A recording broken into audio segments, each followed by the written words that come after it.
Enjoying your day, and thank you so much for being here with me. In today's video, we're going to be discussing sacred sexuality, how we're going to manifest, express our emotions with our big O, how we can tap into our confidence, and also how we can honor our vessel. So I'm going to give you all the tips and tricks regarding that. So if you do end up liking this video, make sure to give it a big thumbs up, subscribe, and turn on my post notifications so you won't miss a video from me. Let's hop into this whore.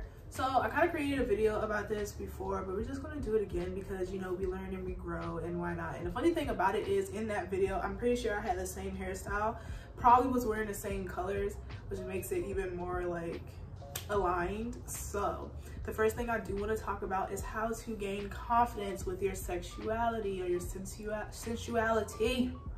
Ooh. So the first thing I did in order to gain confidence down my sacred sexuality journey is saying affirmations to myself in the mirror. Now I have triple Libra placements. I have a lot of Venus ruled placements in my chart. So I do love looking at myself and seeing things in a beautiful light. So when I do this, I make sure that whenever I look at my body and I have these negative thoughts about my body, I make sure I say, okay, it's fine. Today I feel like this, but tomorrow I can feel different. And I think that's one thing we need to understand and acknowledge, and be kind towards ourselves when we go through those moments where we just literally hate how we look. It will not last. It never lasts. And I think we all need to hear that, because some days you will feel like the worst person in the world. You feel like you look like the worst mess, when in reality you really don't. You just chilling, and then the next day, literally the next day, even the next hour, you can be like, damn, I look fine as fuck. So I really want you to know that in those moments where you're not feeling your best, that it is okay to not feel that way. And also show yourself kindness. Be like, no, you're still pretty, you're still beautiful, but just right now I'm not feeling it. Or in another token, if you don't really want to hype yourself up in that way, it's like, it's okay, Naughty. It is nothing wrong with looking this way right now. You're fine. Just exist in your body. You don't have to always look presentable or look your best, especially when you're just having fun, chilling, and resting. Another thing I did was unlearning harmful ideologies. So for me personally, I've been really loving the body neutrality movement, which is essentially seeing your body as a neutral thing, or seeing things on your body as just something neutral. Like, you don't uplift it, you don't celebrate it, and yet in the same token, you don't think it's ugly or you need to shit on it.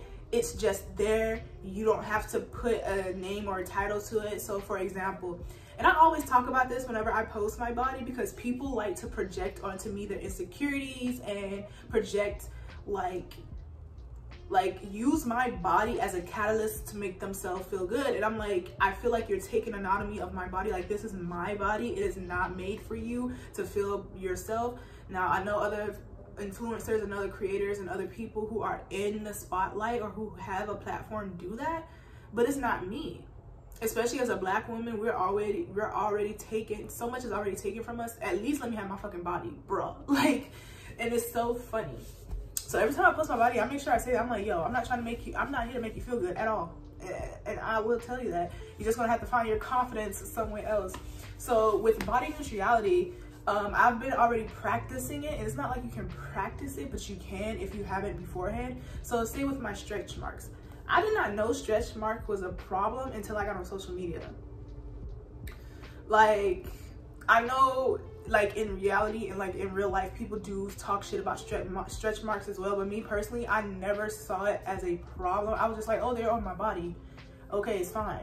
I've gotten to a point where my neck, like my hyperpigmentation, wherever I have black spots or I'm like, well, it's there and it's fine for it to be there. Like, I don't have to celebrate it. I don't have to call my stretch marks, which is what they are, tiger stripes. I cannot stand that word. I hate when people are like, I love your tiger stripes. I'm like, they're stretch marks and you can call them that. I promise you, I'm not insecure about these. They're there, and let them rock. They have fun. I never had a problem with them. So I really love body neutrality for that, because it can really help you tap into knowing that things that are just naturally occurring on your body does not need to be celebrated, and they also don't need to be put down as well. They can just exist, and you don't have to force yourself to make it as such a big deal. So I highly recommend you guys start practicing body neutrality, because it definitely helped me with a lot of stuff, especially when it comes to things that's just naturally occurring in my body.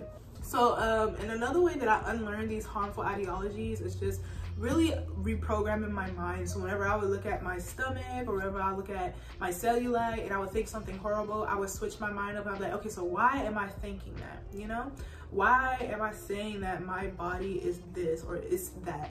Where is this stemming from? And once I figured it out, and knowing that it wasn't from me, it was from the projections of the outer world, I had looked within, and I was telling myself, okay, well, I like it, and that's fine, and I'm going to continue to like it. So that's another thing you can do to help you unlearn harmful ideologies and really tap into the essence of what it means to be sacred to your vessel and honor your sexuality.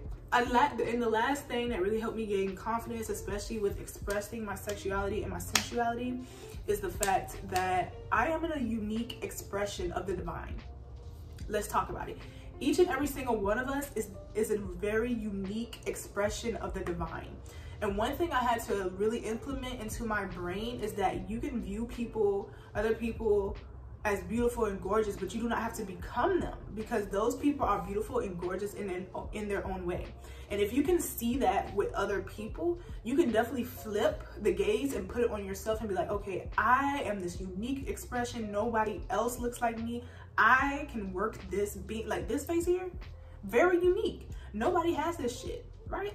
So I think when I recognized that and I internalized that, it was so much easier for me to stop comparing myself to others, to stop putting myself down, to stop wanting to be like somebody else, because I'm like, yo, nobody's like me. And that is so amazing that each of us have unique expressions of the universe, of, you know, the creator. And I think we definitely need to remind ourselves of that constantly. We are unique. We are a unique expression. We're different than other people. So we're of course not going to look like them. So we're going to work with what we got and have fun with what we got and love what we have, because we look super good. Next, let's talk about how we honor our vessel. So the first thing I love to do to honor my vessel is dance. Dancing sensually. Wait, hold on, let me get my posture. I'm working on posture. Anyways, the first thing I do is dancing sensually. And not the first thing, but one of the things I love to do is doing that and really tapping into, I'm a very sensual being. That is my tea. I love dancing like I'm in a club. I'm dancing to the oomps oomps, or I'm like just following the flow of water and releasing my body however it seems fit. So I really love dancing that way, especially to music that makes me feel good, especially within my body. Like, I love that. Like, I highly recommend you guys try that, just listening to music, and then allow your body to move however it wishes to, and then feel up on your body, feel how it feels, and then feel the energy. Child, these wasps. And then feel the energy of it moving through you and flowing towards you. I highly recommend that. The next thing is keeping up with my hygiene, and not like in the traditional sense, but more in the sense like doing that extra shit, like putting on some nice smelling oil, or making sure that I exfoliate 3 times a week. And that's like the physical aspect of tapping into and honoring my vessel. I really love making sure, I'm a Taurus placement. I have a Taurus moon with Libra placements all around, Libra Venus.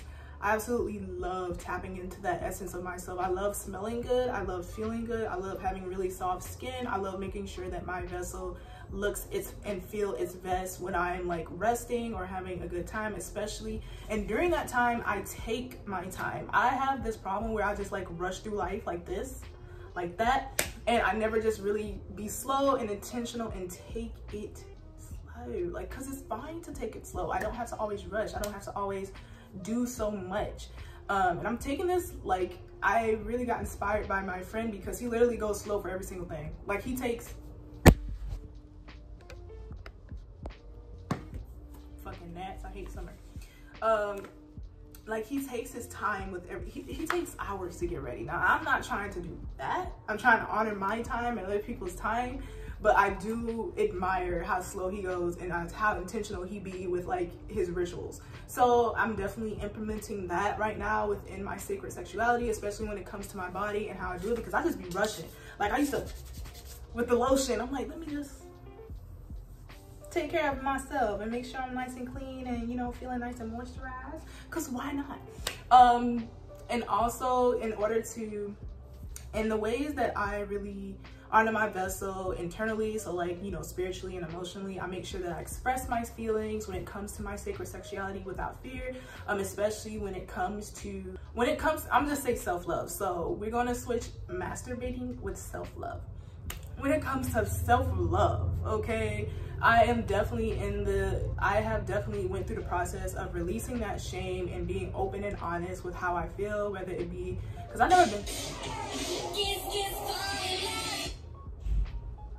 never experienced what it's like to be open and not be like, because we all went through that phase when we were kids where you just had to hush when you do your thing. And I've always done that because I always lived with somebody. My room was right next to my mom. So this was me, my mom's room. Like literally that much space was between us. So I had to throw away the fucking key. So when I moved into my own place, I decided to explore my sexuality in every freaking aspect and how I can express it and how I make myself feel good, making sure I'm slow and intentional and I'm kind and I'm not feeling embarrassment, because I used to always feel shame and embarrassment after I was done, or shame and embarrassment in the process. And I think this kind of helped me when it comes to like connecting with other people and like sharing my body with other people. When I worked on that shame and I worked on that fear that I had surrounding either showing my body to other people, showing like my voice to other people, it really helped. So I highly recommend that you practice, you know, what you would like to do in the presence of another person that you truly like and love and cherish and like open with by yourself. And that's going to help you build up the courage and confidence to go. And then when you do finally have that connection, or you do it again, you're like, okay, I remember how I did it before. And it's not like you're going to overthink it while you're in the moment, but like get that feeling that you felt back with yourself with this person, okay? And it should be a person that you like, you know ain't gonna be on that dumb shit. Don't just, a person you truly cherish and you know you can trust your body with, okay? Doesn't have to be your boyfriend, girlfriend. Just make sure you trust them and they respect you. Those are the things. So yeah, I definitely recommend you try that, and also take things slow. If I said that, I did say that in the beginning. And being intentional with everything you do, every step you take, be intentional, be connected and grounded with everything you're doing when it comes to your sacred sexuality, because a lot of times we just do it just to do it. We don't have that connection, and I feel like being intentional with it can help you make the best decisions that you need to make for your vessel, for yourself, and for your energy. Another thing I really like to do when it comes to emotionally honoring my vessel is making sure that I journal out how I feel when it comes to my sexuality, or like, you know, whenever I'm feeling that, I'm feeling a little bit horny, you know, I express it and I go and do it. And another thing I really like is, or I start implementing, is the fact that I just don't do some self-loving when I don't feel like it. Like I don't force it. If I'm not feeling it, I'm not gonna do it. If I'm not in the mood, I'm not gonna do it. I used to do it whenever I was bored, and that wasn't good. It didn't make a really great connection with myself and with my big O. So I make sure for the past like 2 years, I was like, okay, I'm only gonna do it when I'm truly like, when the shit, okay? So that helped a lot with, you know, connecting with my sexuality, making sure that my orgasms are used for the best possible outcome. And yeah, I highly recommend that. So now we can get to the fun stuff, which is how to use your orgasm in your sacred sexuality, okay? So you can use this in many ways. The first thing you can do is to release any emotions. So release any anger, release any shame, release any sadness when you have one. You can also manifest your desires when you have one, and you can also do this with a partner if you have one. Now, I personally do this with some self-love, self-caring, because I don't trust nobody enough to tell them my manifestations right now in this moment, so ain't nobody gonna know. So if you guys would like a tutorial, like an in-depth tutorial on it, I'm pretty sure I wrote a Twitter thread on how to use your O your orgasm to manifest. So I'm going to link it down below. So you guys can check out that thread, because honestly I really don't feel like going over it and I didn't write it down so I can do it for you guys. But basically, as I, you know, get to the peak and I reach my orgasm, what I want to do, or what I do, once I reach my big O, I make sure that I say what I'm trying to manifest with intention, with love, and with compassion as I am riding that wave.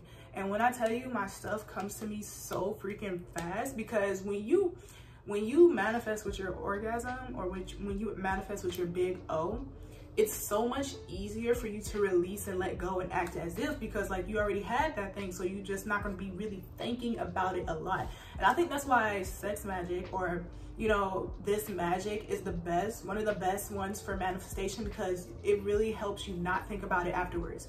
It helps you let it go. Because I mean, how many times throughout the day you're going to think about that orgasm, right? You're going to just be going throughout your day, really not paying attention. And that is super key when you want to manifest stuff, because if you keep holding on to it and keep thinking about it, it's going to delay your manifestations. So yeah, I highly recommend you guys try it after you read my thread. Let me know if it works or something, because listen, it always works for me. I haven't done it in a minute. I should do it.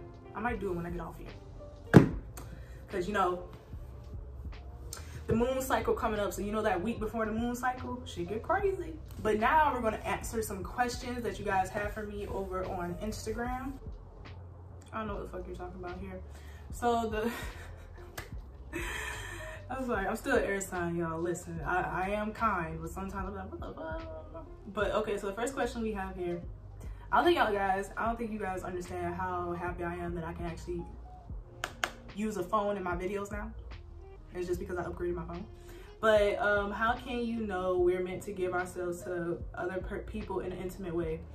That's by trusting your intuition. And I think people put so much, overthink that. They really overthink that. How can we know? Your gut will tell you in that moment if you do want to share with this person. I feel like you have to build up your intuition and trust yourself more in order to know. There's no other magical element or any other thing that's going to help you figure that out but your intuition, but trusting in yourself, but trusting in that person. So yeah, trust your intuition, and that will lead you exactly where you need to be. Tips on how to get energetically aligned with a new partner in the bedroom. Be open and honest with that person. That is like my #1 tip when doing so, because if you cannot be open and honest with this person, you cannot align anything. You can't, there's nothing to be aligned, because there's nothing open for you to do. There's nothing on the table for you to do it.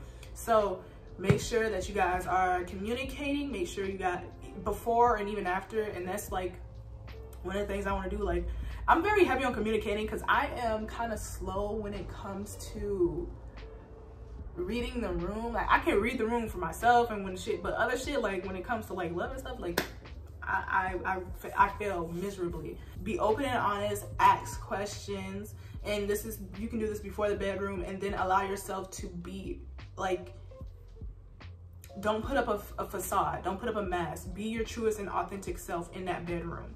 And if it doesn't go the way you plan, be okay with that, right? Be okay with things probably not working out, but if it does, continue to go with it, all right? So if it's with a new partner, especially if it's somebody you trust, communicate before, during, and after. That's it. So the next question that I have is how to unlock sacred sexuality with trauma locked to sexuality. So me personally, what I would recommend first is shadow work. That is where I want you to start first, and asking yourself, okay, and also you probably have to face that trauma. You have to be willing to look that trauma in the face and be like, okay, you fucked me up, you fucked me over, but now I'm ready to move forward. Now I'm ready to connect with my sexuality. So what are we going to do about this, right? And after you face it, and after you've, you know, worked through it, the next step you want to take is starting taking action towards your sacred sexuality and how that looks like for you. So ask yourself, after you've worked through that trauma, you face your fears, you've done that shadow work forever long, or you can also do your shadow work while you're connecting with your sacred sexuality and doing things only you feel comfortable with, right? So whatever you may feel comfortable with in that moment, do it as you're working through your shadow work, and you take baby steps towards opening yourself fully to that side. That is like my #1 tip I recommend. However, you know, I am not a therapist. Do keep that in mind. Just make sure you do the best thing for you. So the next question I have is how to enter and stay in a sexual energy space without doing sexual activities. I think I just explained that in the beginning of this video during the honoring your vessel part, so you can do those things that I just said. So what does it mean to randomly you lose your sex drive for a prolonged time? It probably doesn't mean anything. It's just probably, it depends on it depends on you, what happened before that situation, and you and how you're going about it. So what happened before this period of celibacy that stopped you from wanting to connect with that part of yourself ever again? And once you figure that out, then you can move and take action towards why you're still in this place. If nothing happens and you just feel it like out of nowhere, you're just like, I don't feel like having sex, just honor it. You don't have to have sex, nothing, it doesn't have to mean anything. You're just in a phase of your life where you don't want to have sex. You got other things on your mind, other priorities, and that's fine. I do go through those phases from time to time. And during those phases, I just really focus on other aspects, but still tap into my sacred sexuality by dancing sensually, like doing things besides engaging in sexual activities, right? You can still honor your sacred sexuality without being sexual. So yeah, that's my tip for that. I'm out of breath, y'all. It's so hard having mercurial placements because, yo, I be tired talking. I be so fucking tired talking. I'm like, yo, why am I talking so fast? Do y'all be even understanding me? But yeah, that's pretty much it for the video. I really hope it helps and brings some clarity to you guys. Let me know down in the comments below what other videos you guys would like to see from me. I do want to let you guys know that I am coming out with another ebook this Friday at, hold on y'all, I don't know when it was coming out. At 3 p.m. Eastern Standard Time. I'm sorry, I was done. At 3 p.m. Eastern Standard Time, and this ebook is going to be on inner child healing. It's going to be journal prompts, so it's going to have 20+ journal prompts all about inner child healing. And let me know what you guys would like in that book down in the comments below. I'm going to be working on it and getting that shit out there for you guys. I don't know if I'm going to be doing any affirmations. Maybe I would do affirmations, we'll see. If you guys would like to buy it, I'm just going to let you guys know that it's going to retail on my site for $15, but if you are a patron, you'll get that for $10. And then if you are a super follower over on Twitter, or you are a YouTube member, you got a little YouTube membership, because I do have that up now where you guys can receive like journaling prompts, tarot readings, all that good shit. You guys will receive those for $5, or actually, yeah, $4.99. You guys will receive that PDF for that amount. So I'm going to put the details on the screen so you guys can remember. But that's pretty much it for this video. I can't wait to see you angel fairies again this week, because I am going back to posting 2 times a week. I'll see my little angel fairies next time. Bye, my loves. Mwah.